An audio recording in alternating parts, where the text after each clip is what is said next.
Mais BG soin, bien ou quoi? Comme vous avez vu, on vous a laissé un petit mois sans story, sans IGTV, mais là, on est de retour et aujourd'hui, on va parler de ce qu'on a consommé pendant ce temps. Parce qu'on a vu des films, on a vu des séries, on a vu des mangas, des animes. Donc là, on va en parler tous ensemble. J'aimerais avoir une petite liste des bails chauds que vous avez maté cet été, mais bye bye. Je commence alors, j'ai regardé un manga, oui j'ai regardé un manga qui est très très lourd. Derrière la caméra, Nabi va être d'accord avec moi. Demon Slayer, c'est l'histoire d'un petit, tu vois ce que je veux dire. Sans trop en dire, il devient chasseur de démons. Et du coup il a un katana, il y a des personnages qui arrivent d'un peu partout. Et franchement c'est hyper stylé. Ouais c'est vrai, il y a un titre en japonais mais c'est Kimetsu no Aiba. Et aussi, il y a un deuxième truc et là, je remercie Cosmo. Alors, pour cette passe incroyable, c'est Mindhunter. J'ai commencé à regarder Mindhunter du 7ème épisode de la saison 1. Et c'est une série de ouf. Non, il a quand même commencé aussi la série, il a commencé à spoiler tout le monde. Les deux là, ils étaient là, j'étais au milieu. Je leur ai dit, hey, calme, non, t'inquiète.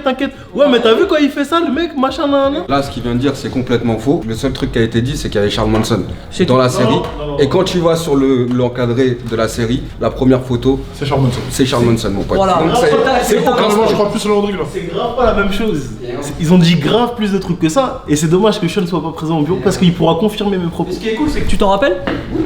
Sors là-bas, hier tu m'as dit tu t'en rappelais pas. Bref, j'ai regardé Mindhunter, donc c'est l'histoire en fait d'un mec qui travaille au FBI. Et en fait, on va dire c'est les prémices du profilage. Ils ont un corner dans le FBI, c'est les genres sciences du comportement. Et en gros, il va voir des tueurs en série, tu vois. Et en gros, c'est des vrais tueurs en série. Donc t'as un mec qui s'appelle Campers, t'as Charles Manson, il va les voir en prison, il parle de leur comportement en fait, qu'est-ce qui a emmené à faire ces crimes-là, etc. Et d'ailleurs, il me semble que le mec de FBI, il a vraiment existé. Genre. J'ai l'impression le que perso tout est principal, vrai, en fait. Je crois qu'il a vraiment existé. Et j'ai l'impression que tout est vrai dans cette série, donc du coup c'est quelque chose que je vous conseille si vous ne regardez pas déjà. En plus la saison 2 vient de sortir sur Netflix. Donc c'était vraiment les deux trucs auxquels je me suis tué et j'ai repris un peu Naruto. Je suis qu'à l'épisode 100 et quelques, ne me tapez pas. Shippuden.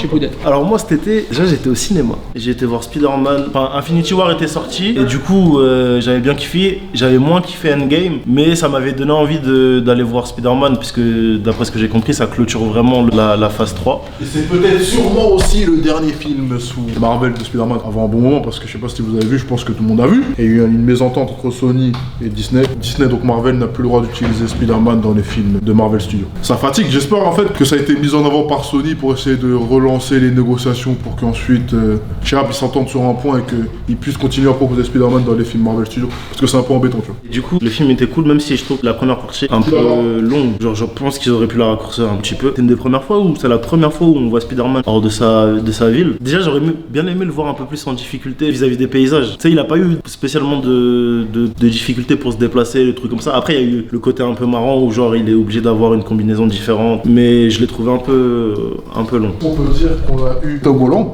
avec un caméo de la Hollande à un moment. Très beau troll. Donc j'ai vu ce film là que j'ai bien apprécié et après cet été je me suis lancé dans une folle aventure. Tu vois j'ai un groupe WhatsApp avec les gars, certains gars des bureaux, tout le monde me parle de Jojo Bizarre Aventure etc. Et du coup je me suis dit vas-y, genre d'habitude je trollais à chaque fois, je me suis dit je vais regarder. Non franchement vous me l'avez vendu comme le manga de genre le meilleur manga de l'histoire. Vous l'avez vendu comme ça et je suis resté sur ma fin de ouf. Et ouais non j'étais déçu parce que je m'attendais à beaucoup plus. T'approches pas autant s'il te plaît. Et lui, son métier, vous savez ce que c'est troller. Tu lui dis j'aime bien un truc, il dit ah ouais c'est quoi? Tu lui dis, il va regarder les épisodes en mode putain, faut que je repère tout ce qui est pas bon, faire abstraction de tout le reste. Non. Et vu que 80% de l'œuvre est bonne, il a fait abstraction de 80% de l'œuvre, il a gardé que les 20%. Mais ça c'est pas bien, vas-y, c'est pas bien. L'histoire elle est bien. Non, tu sais quoi, je vais même pas parler de ce qui est pas bien, je vais parler de ce qui est bien. Genre, il y a quand même des personnages qui sont ultra stylés. En fait, moi, je peux pas mentir, frère, c'est pas. Et j'étais déçu. Parce qu'en fait, genre, la première et deuxième partie, on te parle d'une histoire, etc. Et genre, tout comme Spider-Man, je l'ai trouvé beaucoup trop longue. La partie avec Jonathan, je l'ai pas trouvé particulièrement longue parce que c'est comme 8 épisodes. Et ensuite, celle avec Joseph qui est mon Jojo préféré, je l'ai trouvé stylé parce que bon, c'est un peu une espèce d'épopée. Il se tape contre ça parle encore de Jojo là? des démons C'est égyptiens. bon Jojo, on s'en fout frère. Et Non, gros, il est on en train de passe à autre prendre toute chose. la story mon frère, on s'en fout de Jojo, c'est du caca. Ne regardez pas Jojo. Par contre, Écoutez allez pas, voir on va Spider-Man. faire une story spéciale Jojo un jour, on se battra un petit peu, mais là, vas-y. Vas-y, Cosmo, tu veux dire un truc, on t'écoute. Ouais, moi j'ai pris une carte cinéma donc j'ai pas arrêté d'aller au cinéma. J'ai pas arrêté d'aller au cinéma tout l'été et Pour aller voir Roi Lion. J'ai vu plein de films, mais je vais dire les films que j'ai préférés. Déjà, il y a Toy Story 4 qui est sorti et je l'ai trouvé archi lourd. Franchement, pour une... Son ami, c'est moi. Je suis ton. Toy Story, ils sont jamais ratés. Il y a 4 films, mais les 4 films, ils sont cool. Et là, le dernier... On pensait qu'on a vu 4, que vas-y frère, c'était celui trop. Et en fait, non. Par contre, je pense que là, il faut qu'ils s'arrêtent. Du coup, j'espère qu'ils vont s'arrêter là, mais le film, je le valide à 100%. Sinon, j'ai été voir un film qui est archi lourd. Ça s'appelle Brightburn. C'était un peu... Il vendait ça un peu comme un film d'horreur. C'est une version de Superman qui est maléfique, donc il arrive et en fait, il est mauvais. Et ça parle un peu de Il ça. arrive mauvais ou devient mauvais? En fait, tu le vois devenir petit à petit mauvais. Je pense qu'à la base, il est mauvais et du coup, forcément, ça ramène à ce qu'il devient. Et franchement, je trouve que dans le délire super-héros, on voit pas souvent ce genre de truc et c'est archi bien fait, c'est archi cool. Et du coup, j'ai archi kiffé, je vous le conseille. Je sais pas s'il est encore au cinéma, il me semble que non, donc il va falloir attendre que ça sorte. Vu qu'il a parlé de ça, moi je vais parler d'une série que j'ai dévorée là, qui est passée sur Amazon Prime, que du coup j'ai longtemps sous-estimé. C'est The Boys. The Boys, c'est une série qui parle justement de super-héros côté qu'on connaît pas, tu vois. Là en fait, c'est dans le monde dans lequel on vit, tu vois. Et les super-héros, c'est un peu des marques. Donc derrière les marques, il y a des agences, il y a des sociétés, il y a des parts de marché, il y a tout ce délire-là. C'est un simili de la Ligue des Justiciers. T'as 7 héros, ils ont une tour d'ivoire à New York. Vas-y, c'est eux les plus grands héros de la planète. Tu suis l'histoire d'un mec qui s'appelle Yui. À un moment, il tient sa go et d'un coup, elle explose, frérot. Un de ces super-héros-là qui court à toute vitesse, qui rentre dans la go. Et du coup, la go, elle meurt, frérot. Il s'arrête. Il y a un gars, il fait hey, gros, je suis désolé, mais je dois y aller. Il se barre. Et là, à son taf, il y a un mec qui s'appelle Billy Butcher qui débarque. Il lui dit hey, gros, je sais ce qui s'est passé pour ta femme. T'es pas le seul dans ce cas-là. Moi, je vais t'aider, tu vois. Et à partir de là, il se passe dinguerie sur dinguerie sur dinguerie sur dinguerie. C'est vraiment un aspect du monde des super-héros qu'on n'a pas vu. C'est tiré d'une BD. D'ailleurs, la BD, je vais l'acheter. Et très très fort. Très très fort. Je vous conseille de suivre ça sur Amazon Prime, The Boys.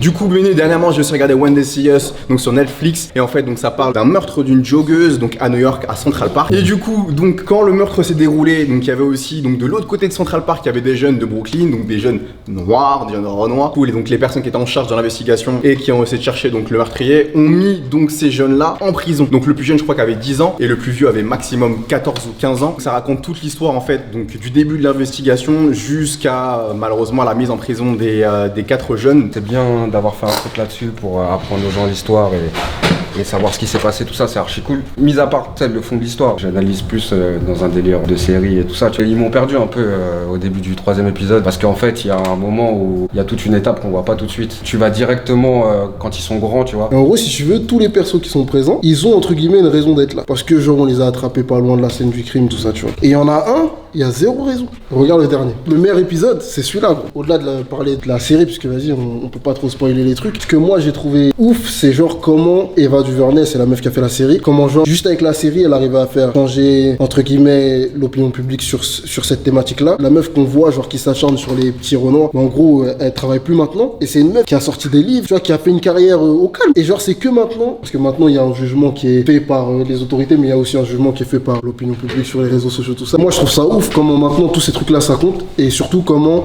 elle a réussi à utiliser tout ça. Et en utilisant l'art, elle arrive à faire évoluer des situations judiciaires. C'est incroyable, mon gars. C'est aussi elle qui a fait le documentaire Le 13e. Ouais, de ouf. En gros, elle explique le système carcéral américain. Genre, au fil des années, en fait, les minorités, elles ont été cadrées par l'État, etc. Et franchement, ouais, en plus, elle fait ça super bien. Quand tu vois ça, très souvent, tu vois des trucs qui défendent des causes. Les films, ils sont pourris. Là, les films, genre, les trucs sont bien réalisés. Tu vois, c'est une meuf, elle pourrait se faire éteindre, elle se fait pas éteindre.